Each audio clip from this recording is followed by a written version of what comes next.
The ultimate casualty of miserliness is the miser himself. Many wealthy people in our society live impoverished lives, though they have millions in the bank.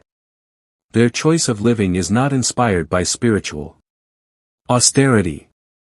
Rather, it causes them great discomfort to spend their money even on themselves and their families, let alone on others.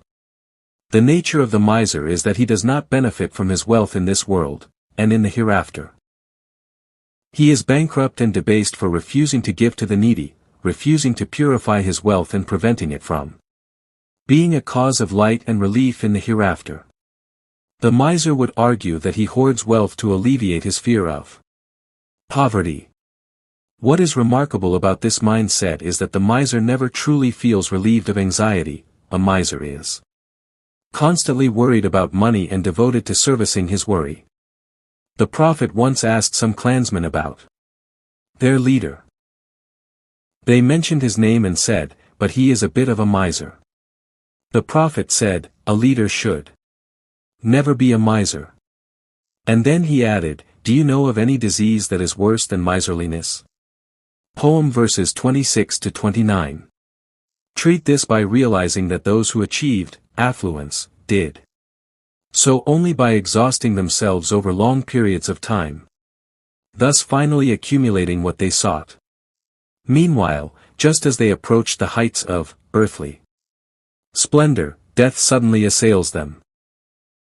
Treat miserliness by also recognizing the disdain shown to misers, and the hatred people have for them, even hatred amongst misers themselves.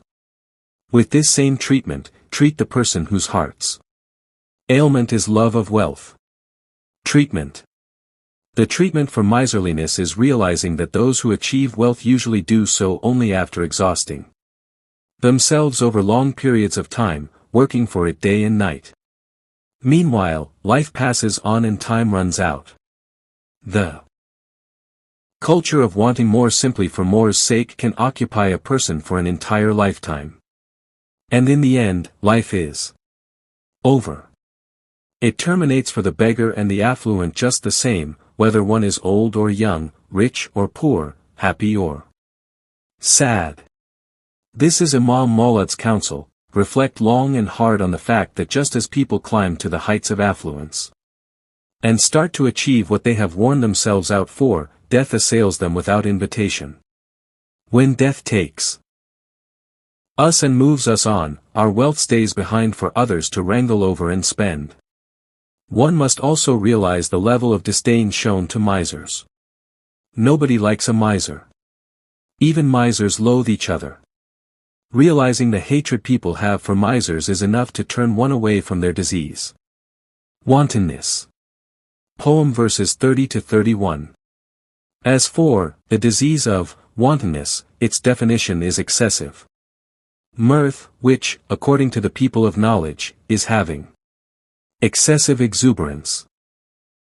Treat it with hunger and the remembrance of the hereafter. Reminding yourself that God says He does not love the excessively joyful, which alone is a deterrent. Definition and treatment. The next disease is wantonness, batar, along with excessiveness, an unbridled desire to need and want more. The word batar has several meanings: the inability to bear blessings, bewilderment, dislike of something undeserving of dislike, and reckless extravagance. Imam Mawlad says that according to the people of knowledge, it is defined as excessive mirth and exuberance. He then says that its cure is intentionally engaging in hunger and reflecting on death. The Quran says, "Obey God and His Messenger, and dispute not among yourselves lest you falter and your strength departs from you. And be patient, for God is with the patient.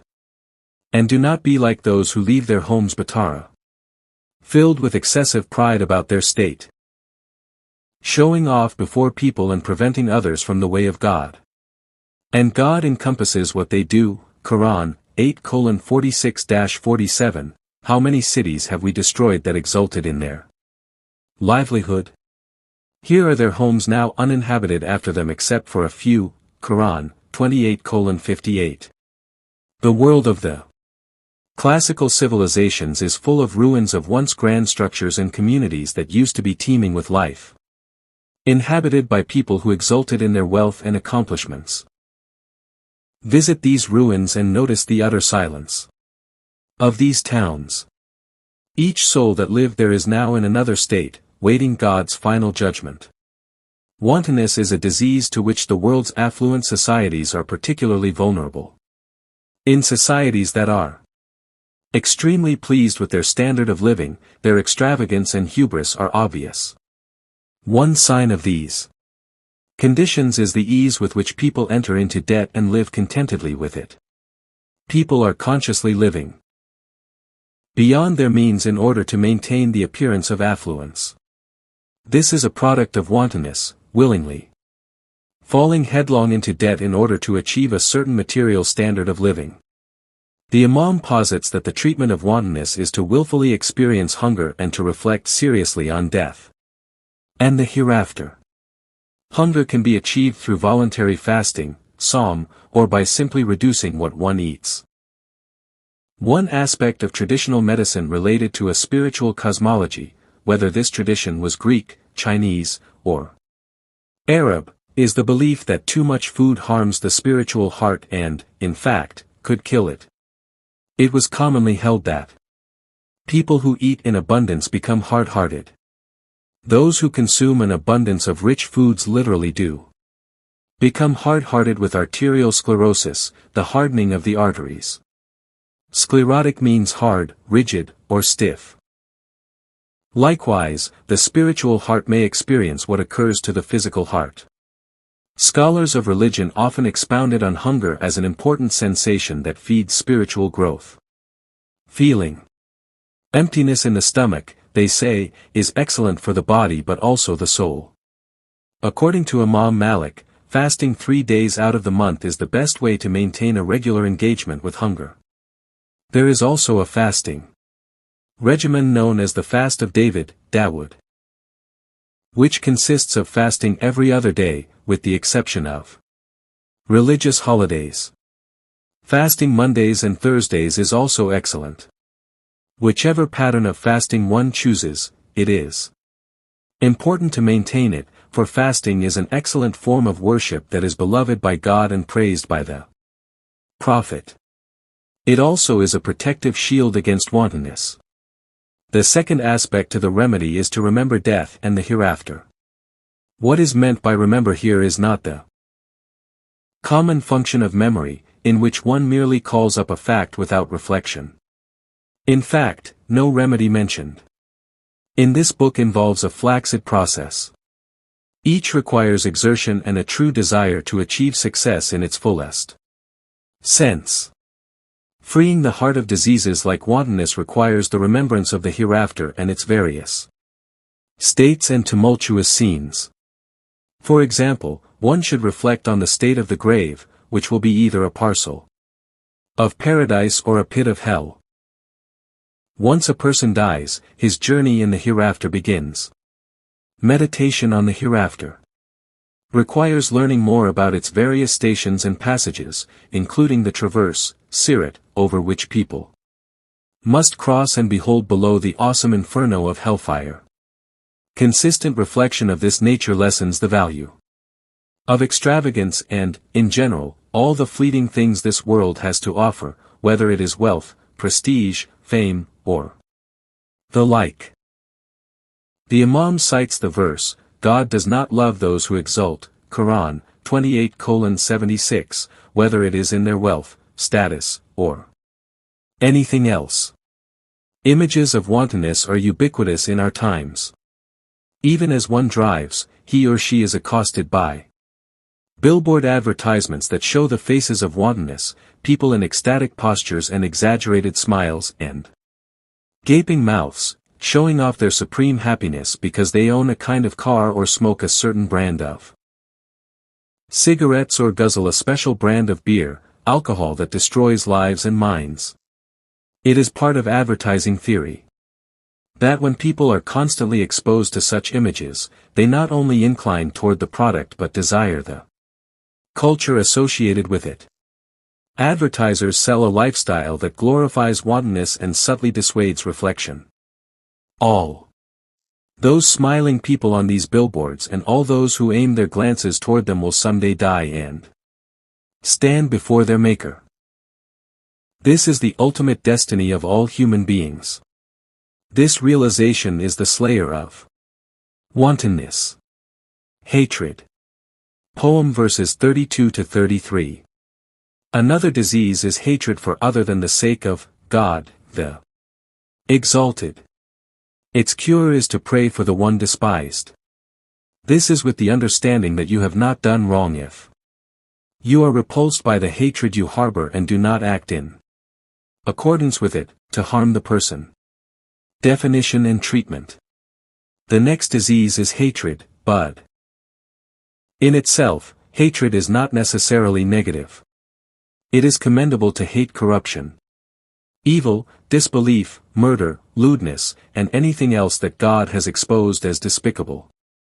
The prophet never disliked things because of their essences, but because of what they manifested.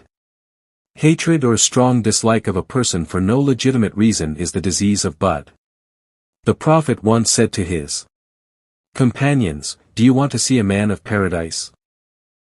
A man then passed by and the prophet said, "That man is one of the people of paradise." So a companion of the prophet decided to learn what it was about this man that earned him such a commendation from the messenger of God. He spent time with this man and observed him closely. He noticed that he did not perform the night prayer vigil, tahajjud, or anything extraordinary. He appeared to be an average man of Medina. The companion finally told the man what the prophet had said about him and asked if he did anything special. And the man replied, "The only thing that I can think of, other than what everybody else does, is that I make sure that I never sleep with any rancor in my heart towards another." That was his secret. The cure for hatred is straightforward. One should pray for the person toward whom he feels hatred, make specific supplication mentioning this person by name, asking God to give this person good things in this life and the next. When one does this with sincerity, hearts mend.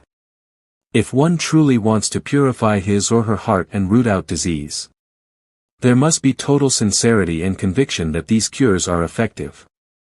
Arguably, the disease of hatred is one of the most devastating forces in the world. But the force that is infinitely more powerful is love. Love is an attribute of God, hate is not. A name of God mentioned in the Quran is Al-Wadud, the loving one. Hate is the absence of love, and only through love can hatred be removed from the heart. In a profound and beautiful hadith, the Prophet said, "None of you has achieved faith until he loves for his brother what he loves for himself." The 13th century scholar Imam al-Nawawi comments on this hadith saying, "When the Prophet says, 'brother,' we should interpret this as universal brotherhood, which includes Muslims and non-Muslims.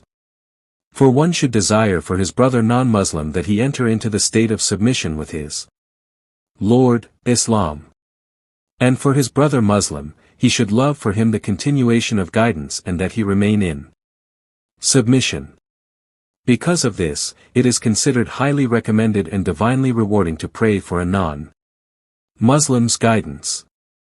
The word love here refers to a desire for good and benefit to come to others. This love is celestial or spiritual love and not earthly love or human love. For human nature causes people to desire harm to befall their enemies and to discriminate against those who are unlike them, in creed, color, or character.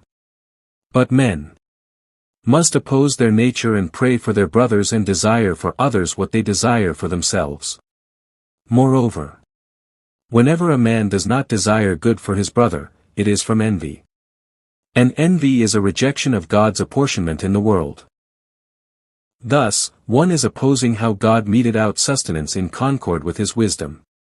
Therefore, one must oppose his own ego's desires and seek treatment for this disease with the healing force of Acceptance of the divine decree and prayer on behalf of one's enemies in a way that suppresses the ego, nafs.